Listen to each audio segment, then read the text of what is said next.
Hey everybody, this is Ryan E. Louie, and this is the Digg series. I'd like to thank everybody who's listened to my past two podcasts. You folks are fantastic. Hey, I'd always like to give a shout out to a group of people that always inspires me and helps me out. And this one goes out to all my friends and family that helped me move into my new place. The master plan went awesome. You are all so incredible people, as this place is great. All right, today's podcast is our third episode, and it is jazz versus classical. Let's get into it. You know, when I talk about the differences between being a jazz musician and being a classical musician, the two styles of music are drastically different, but and honest, there are so many similarities in both of those, as in being a player of both. So let's really get into this and see what we can discover through here. You know, being a jazz player that also is a classical player, we look at music, can seem like there are polar opposites. And from jazz being built upon 100% of improvisation. And improvisation is, simply put, make it up as you go. And we'll get into that in a second. Versus classical music, which is more traditionally based music that has been composed for centuries and centuries, and where you have so much tradition and composer's intent, that the differences are almost like opposites. So I'm going to talk about each of the genres of music and kind of see if we can come to some kind of conclusion, one versus the other, and then bring it all together.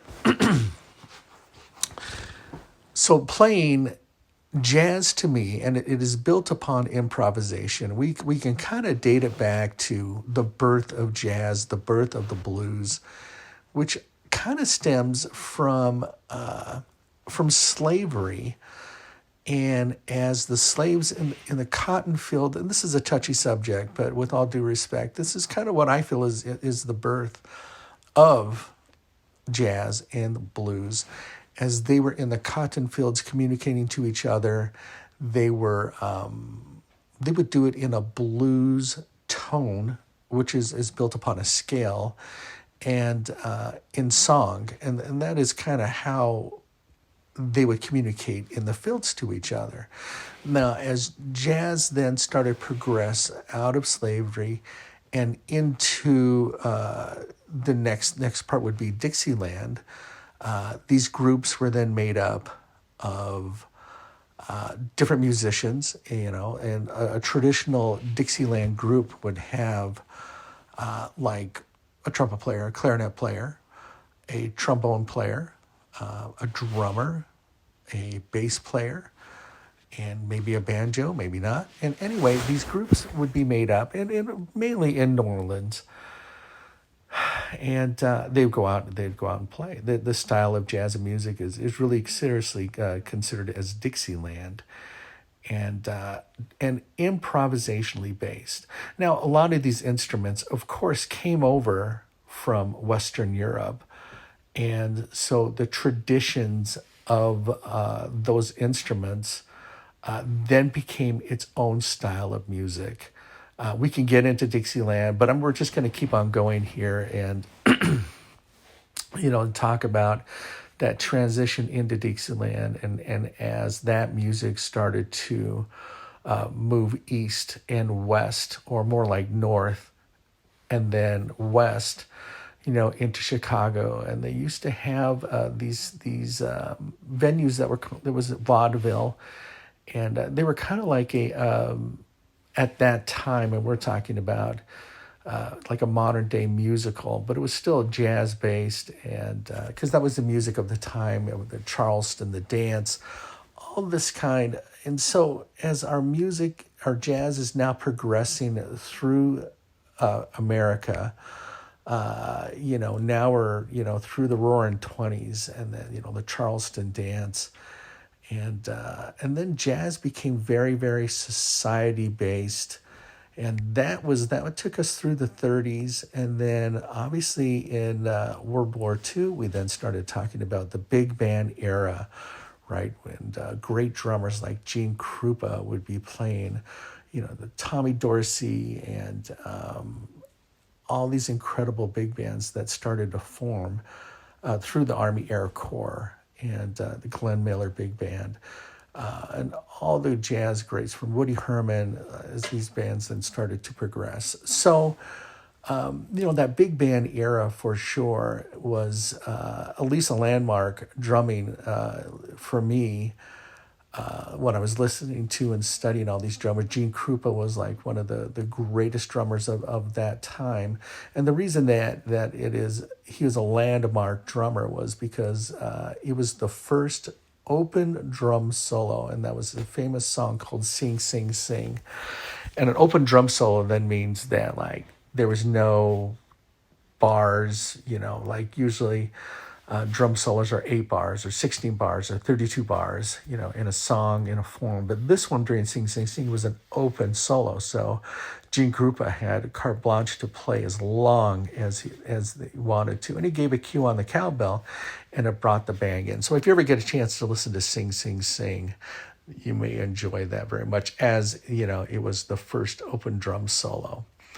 Anyway, and we're not only talking about drummers in this when it comes to jazz, but as more like the idiom of music and transferring through. Now we're in the 50s, and jazz took a really cool turn, and it was then considered the bebop era of jazz.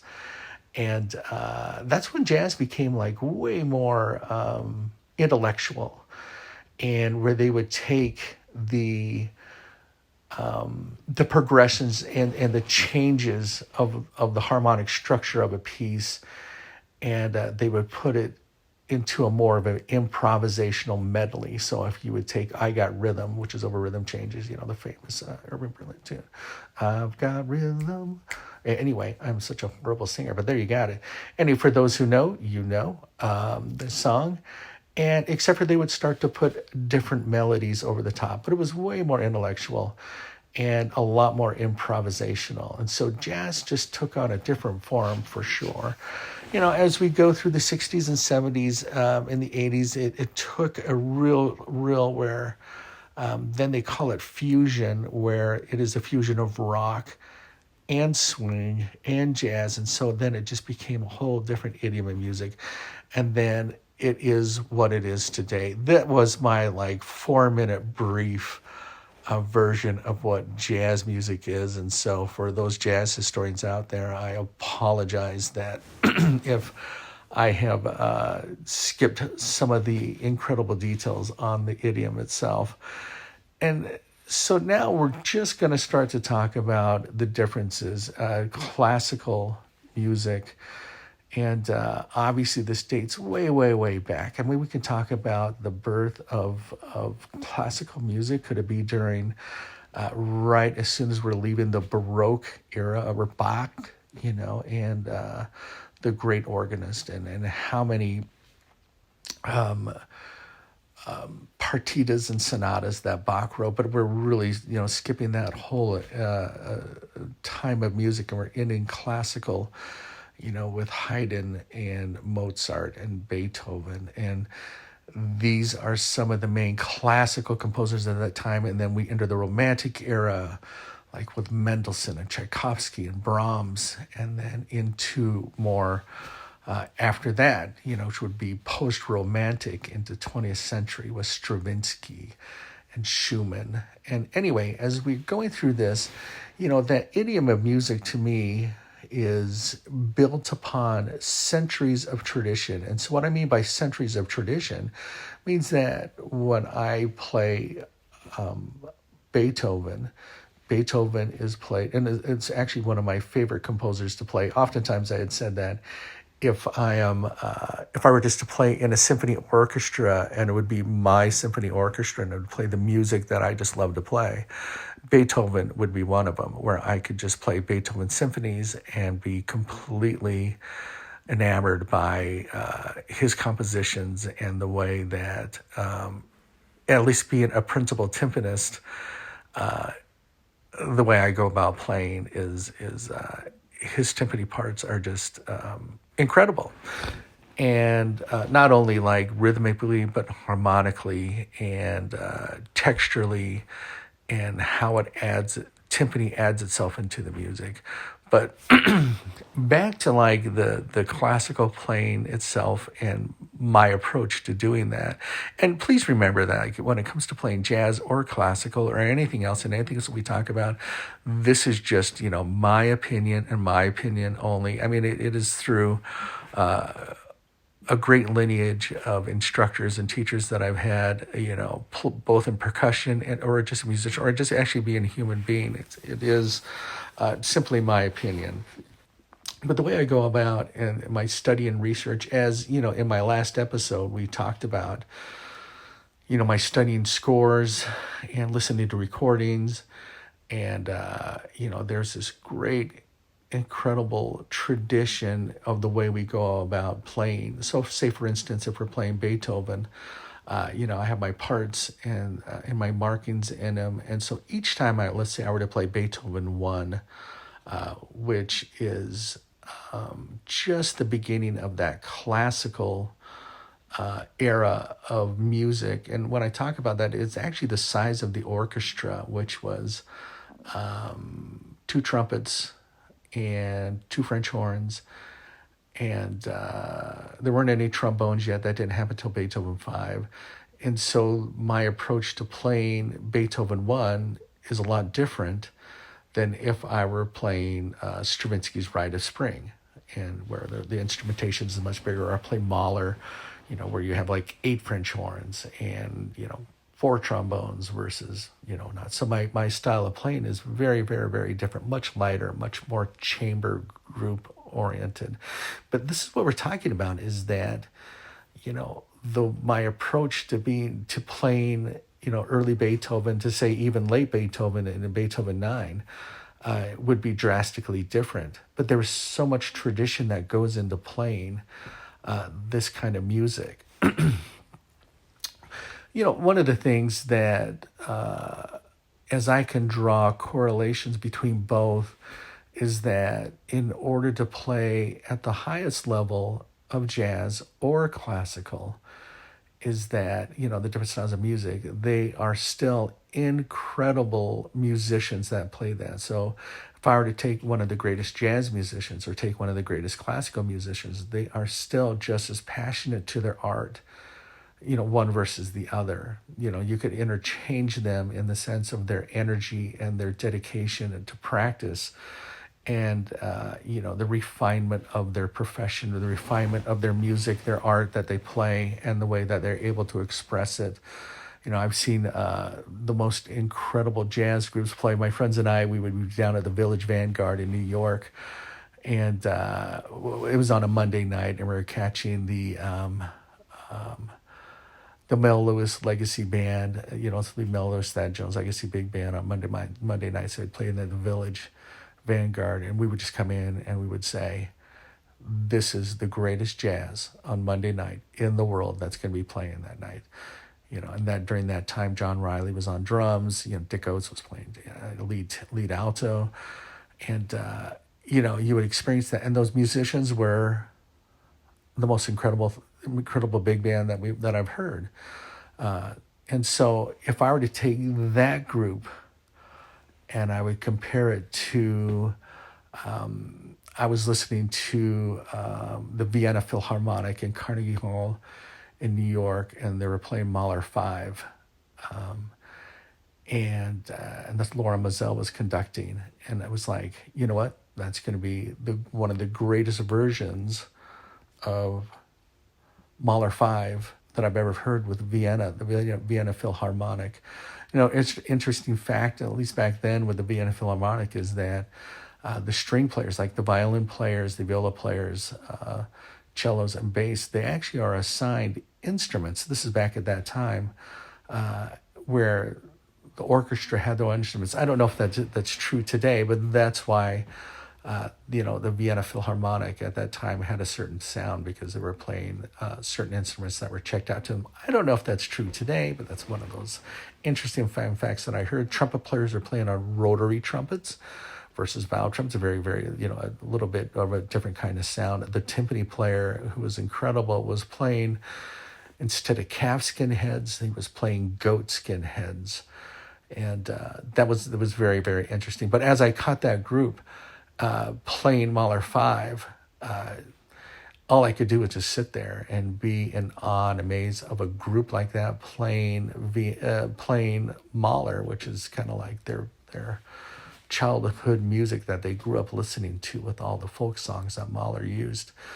And all I could do was just soak in the sonorous sound and the textures that Mahler did, and would compose. And by the end, I could just sit there. I would just sat there and cried because it was such one of the most greatest listening musical experiences.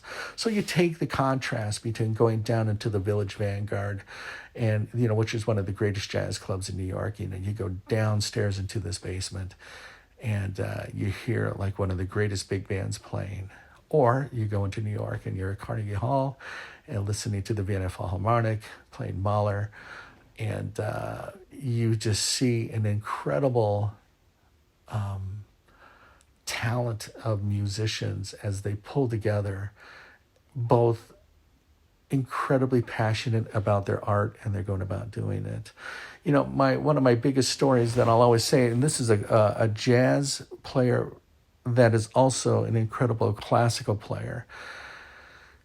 And it goes back when I was subbing in with the Utah Symphony, and I got to hang out and play tennis with a clarinet and a saxophonist, and his name is Eddie Daniels, one of the greatest jazz clarinetists in the world, walking the earth.